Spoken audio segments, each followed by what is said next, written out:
आज चुनाव से भी ज़्यादा ज़रूरी बात जो है, आज जो किसान आंदोलन कई महीनों से चल रहा था उसको कुचलने का षड्यंत्र इस साम्राज्यवादी विचारधारा की सरकार जो है बीजेपी और जेजेपी की, इसने किया है। ये बड़े दुख का विषय है।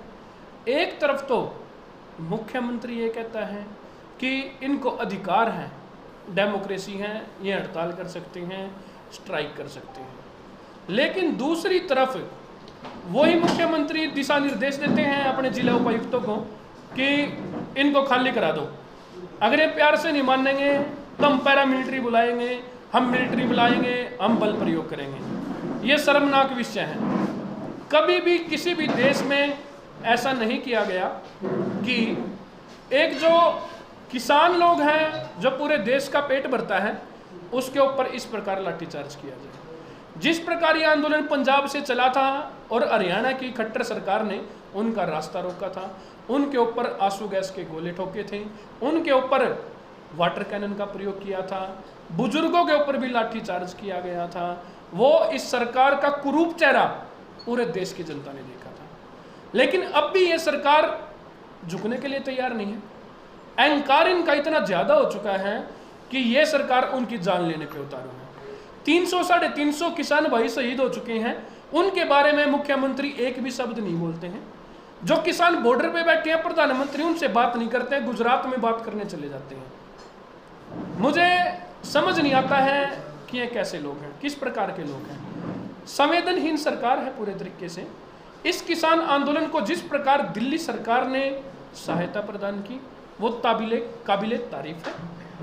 चाहे वो फ्री खाने की व्यवस्था हो, पानी की व्यवस्था हो, टॉयलेट्स की व्यवस्था हो, और जो स्टेडियम्स को जेल बनाने का प्रस्ताव इस सरकार ने भेजा था उसको रिजेक्ट करने की बात हो। आम आदमी पार्टी की सरकार ने, हर आदमी ने इस आंदोलन का तन से, मन से, धन से सहयोग दिए हैं। हमारे पानीपत जिले की टीम भी अनेकों बार सिंघू बॉर्डर पर जाती रही है। और अब सरकार के ये वक्तव्य सरकार की खिसियाहट को दिखाते हैं। सरकार हार मान चुकी है, सरकार किसी भी प्रकार की बल प्रयोग से इनको हटाना चाहती हैं। लेकिन मैं बताना चाहता हूं मुख्यमंत्री जी को, अगर ऐसा कोई भी काम बीजेपी की इस सरकार ने किया, सबसे पहले आम आदमी पार्टी के जो लोग हैं वे किसानों के साथ खड़े हुए मिलेंगे। हमें चाहे तुम हेलीकॉप्टर से गोलियां चलवा दो, हमारे ऊपर हम नहीं डरेंगे, चाहे मशीन गन चलवा दो। जनरल डायर की आत्मा जो आजकल बीजेपी के नेताओं में घूम रही है, कभी किसी में घुस जाती है, कभी किसी में घुस जाती है, हम उससे डरने वाले नहीं हैं। यह पार्टी आंदोलन से निकली जी, आंदोलन को समर्थन देती है, शांतिपूर्ण आंदोलन है। सरकार की मनसा शुरू से ही, कभी इनके सांसद कहते हैं ये लोग शराब पीने के लिए वहां गए हुए हैं, तुम चले जाओ। कभी ये लोग कहते हैं फ्री की रोटी खाने के लिए गए हुए हैं, इनके राज्यसभा सांसद की स्टेटमेंट है, डूब के मर जाना चाहिए। ऐसी सरकार पहली बार हरियाणा ने देखी है कि मुख्यमंत्री अपने गृह क्षेत्र में भी घुस नहीं सकता है, पूरे हरियाणा की पुलिस लेके। हमारे सीएम साहब अभी जींद थे, किसान महापंचायत थी, पूरे जोर शोर से हुई थी, हजारों की संख्या में लोग पहुंचे थे, किसानों ने पूरा समर्थन दिया, किसी ने विरोध नहीं किया, क्योंकि हमने इस आंदोलन के लिए काम किया है। जो उप मुख्यमंत्री है वो प्रोग्राम करके दिखा दो। बार बार ये लोग कहते हैं हमने ये कर दिया, हमने वो कर दिया, हमने सारे हरियाणा के लोगों को रोजगार दे दिया 75%। मैं कहता हूं चौटाला साहब को जी बहुत अच्छा काम कर दिया, इस खुशी में एक रैली तो करके दिखा दो, एक बार कम से कम उचाना में करके दिखा दो, नहीं तो पानीपत में करके दिखा दो। क्या दिक्कत है? खुशी का विषय है, सेलिब्रेशन तो बनता है। नहीं कर सकते, अपने गृह क्षेत्र में भी नहीं घुस सकते हैं। इनका विधायक, इनका मंत्री, इनका सांसद आज घर से निकलने के चोर हो गए हैं। किसी के जन्मदिन पर नहीं जा सकते, किसी के मरने पर नहीं जा सकते। क्यों? क्योंकि इन लोगों ने प्रजातंत्र को कुचलने का प्रयास किया, इन लोगों ने लोकतंत्र की आत्मा को दबाने का प्रयास किया, इन लोगों ने सरेआम संविधान का उल्लंघन किया।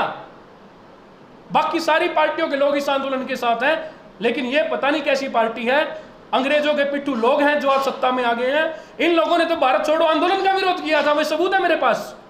माफी वीर हैं ये, अंग्रेजों से माफी मांगते थे, आज ये देशभक्ति की सर्टिफिकेट बांट रहे हैं। अगर कोई बीजेपी के खिलाफ बोलता है वो देशद्रोही है। हम देशद्रोही हैं, हम स्वीकार करते हैं। लेकिन हम देश के संविधान को मरने नहीं देंगे। हम पाकिस्तानी हम स्वीकार करते हैं, लेकिन इस आंदोलन को कुचलने नहीं देंगे। हम कभी खालिस्तानी बोल देते हैं किसी को, कभी पुलिस भेज देते हैं, कभी कुछ कर देते हैं, मुझे तो समझ में नहीं आ रहा है। कोरोना काल में पिछले साल जो सत्ता का नंगा नाच बीजेपी ने राजस्थान में दिखाया था, देश की जनता भूली नहीं उसको। अब फिर कोरोना को लेके पूरे देश की अर्थव्यवस्था खत्म करने पे तुले हुए हैं। अब कह रहे हैं कोरोना हो गया, लॉकडाउन करेंगे, ये करेंगे, वो करेंगे। एक साल से क्या तैयारियां की गई? फिर अगर हमारे घर के सामने दुश्मन खड़ा है, घर में कैद रहने से समाधान नहीं है। कब तक कैद रहोगे? या तो बाहर खड़े होने से मर जाए, कोई टाइम लिमिट है उसकी। 1 साल हो गया है, कोरोना पहले भी था, अब भी है। क्यों नहीं सरकार उसको लेकर ठोस कदम उठा रही है? नकली वैक्सीन मार्केट में आ गई है, इन्हीं के लोग पकड़े जाते हैं। बंगाल में इनको लाखों की भीड़ चाहिए, भीड़ कम रह जाए तो चिल्लाते हैं ये लोग। ऐसे समय में प्रधानमंत्री को जब पूरे देश के ऊपर गौर करना चाहिए, कहां हॉस्पिटल नहीं है, कहां वैक्सीन नहीं है, प्रधानमंत्री बंगाल बिजी है। यूपी में इतने बुरा हाल हो रहे हैं, हरियाणा में इतने बुरा हाल हो रहे हैं, मुख्यमंत्री बंगाल में रैली करने में बिजी है। मुझे तो समझ में नहीं आता है कैसे लोग सत्ता के सिंहासन पर चले गए हैं। इनको समझ जाना चाहिए कि जब जनता इनको सिंहासन पर बिठा सकती है, जनता इनको उतार भी सकती है। बहुत मुख्यमंत्री देख लिया हरियाणा की जनता ने, इतना संवेदनहीन और इतना आत्माहीन मुख्यमंत्री हमने ना देखा था, ना कभी सुना था। देश की जनता, हरियाणा की जनता जवाब देने के लिए तैयार बैठी है। आने वाले जो चुनाव होंगे, जब मर्जी करा ले बीजेपी, बीजेपी का सूपड़ा साफ है। सरपंच के जो चुनाव होने हैं आने वाले टाइम में, उनमें आम आदमी पार्टी ने तैयारियां पूरी कर ली है। लगभग हर गांव में, हर शहर के हर वार्ड में हमारे कैंडिडेट हमारे पास उपलब्ध हो चुके हैं और आने वाले चुनाव में इनका सूपड़ा साफ होगा। इनका हरियाणा से जाना तय है। और जो एक पाकिस्तानी मुख्यमंत्री हरियाणा की जनता को किसी भी प्रकार की सुविधा देने में नाकाम साबित हुआ है, कोरोना के समय में भी राजनीति की बातें करते हैं सिर्फ ये लोग, इनको हरियाणा की जनता ने भेजने का मन बना लिया।